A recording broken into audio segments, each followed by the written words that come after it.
What's up, guys? Justin Morgan here, carved up vegan muscle, and you were watching just my training from I think it's the second and third week here in August, or at least the first part of this third week in August, or actually this is the fourth week. So it is the second, third, and then part of this fourth week then, and basically I have moved on from.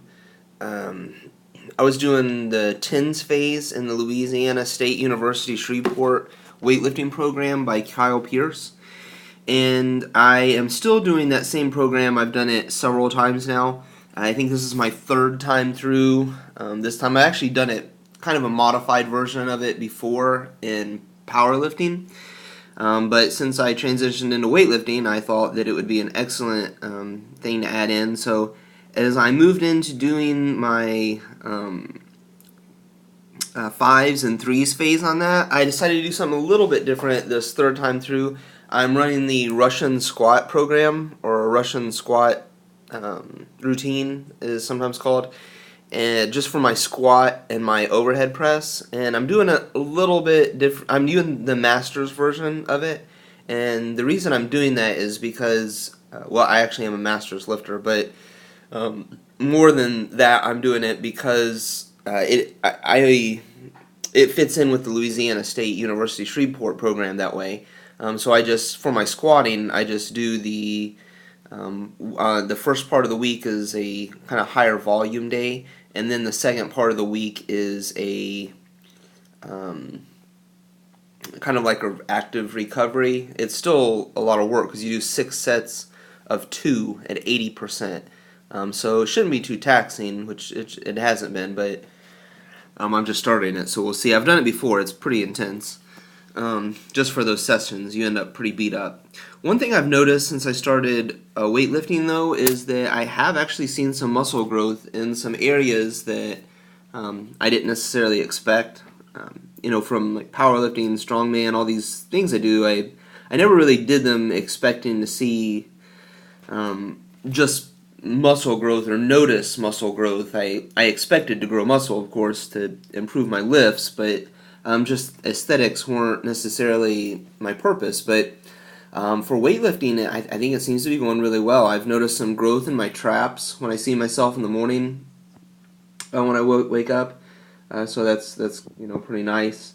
My hamstrings, I've been doing a lot more deadlifting since I started weightlifting. That wasn't necessarily intentional, or I wasn't intentionally neglecting deadlifting before, but I'd had several lower back injuries that allowed me to be able to squat just from kind of silly things, and hip injuries kind of were big too.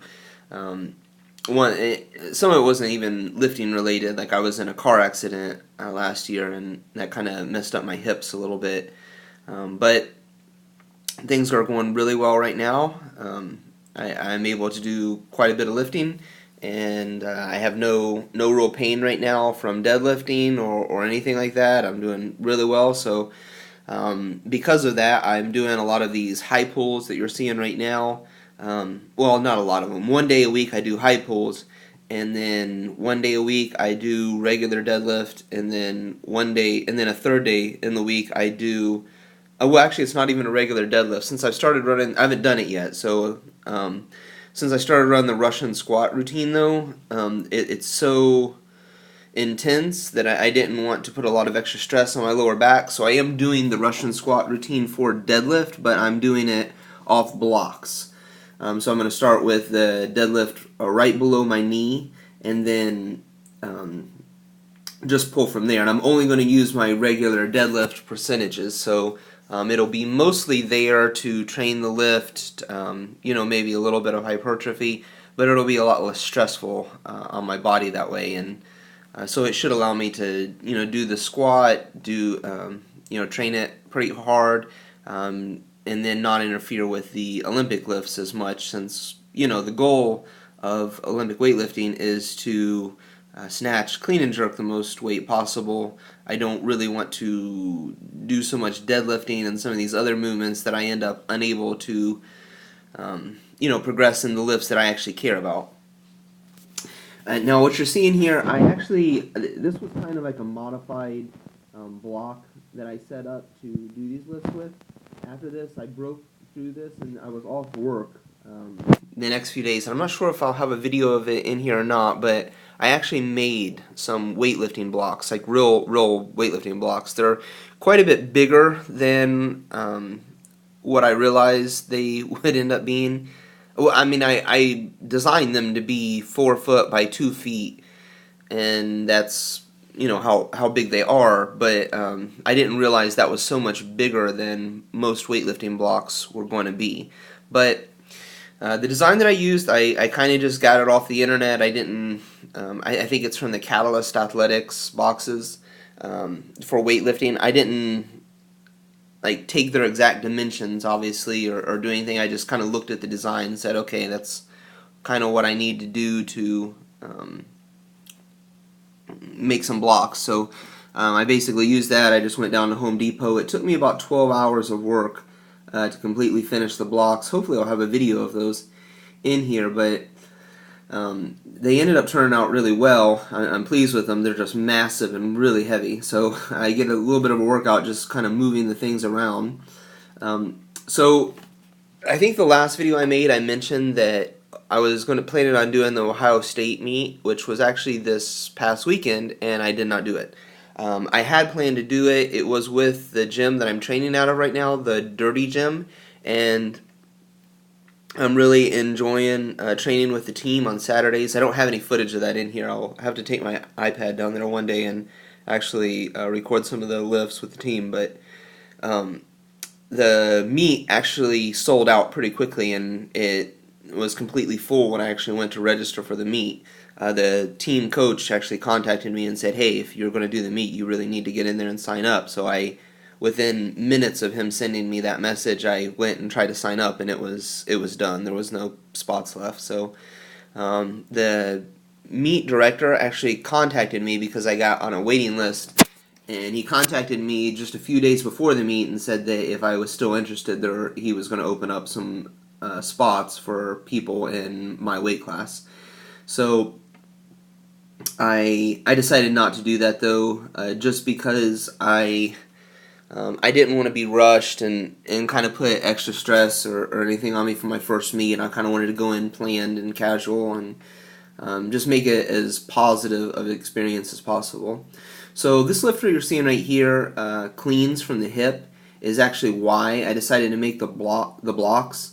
And I wasn't sure if I would be able to keep doing this like this as the weights got heavier, and I wanted to be able to do it with a lot heavier weights and be able to kind of catch it and recover it without having to, you know, reset my whole hook grip and the whole thing. So one thing I've actually made a lot of improvement on, just since I made this video, is my jerk. I had spent a lot of time working on snatches and cleans because they've been really difficult movements for me to grasp hold of. But as I started to work on jerks, I had such a background in being able to push press and strict press, weight, that it just was kind of on the back burner, I guess. So now it's actually becoming kind of a issue. It's one of my weaknesses. So I just decided to do some research, watch a lot of what I do is based off of what I see on hook grip videos. So I spent a lot of time watching other people that use a push jerk method. The big name lifters that you'd expect, like Lu Xiaojing, David Bazanian, Alexei Torikity, I think is how you pronounce his last name. Ilian has some videos of him doing push jerks up there. So I kind of just watched, and what I noticed was that I was a very knee dominant in the catch position, and that it left me kind of back. So I ended up kind of trying to push my hips back a little bit more, use the same amount of knee flexion, and catch the barbell that way, and it seems to be working out really well. Kendrick Ferris was another one that I kind of watch videos on. So I'm going to try to put up some of these training videos a little bit more frequently that are hopefully a little bit less lengthy for those of you that have long since quit listening and moved on to another video because it was so long. I apologize. But that's it. You guys take it easy, and I'll talk to you in the next video.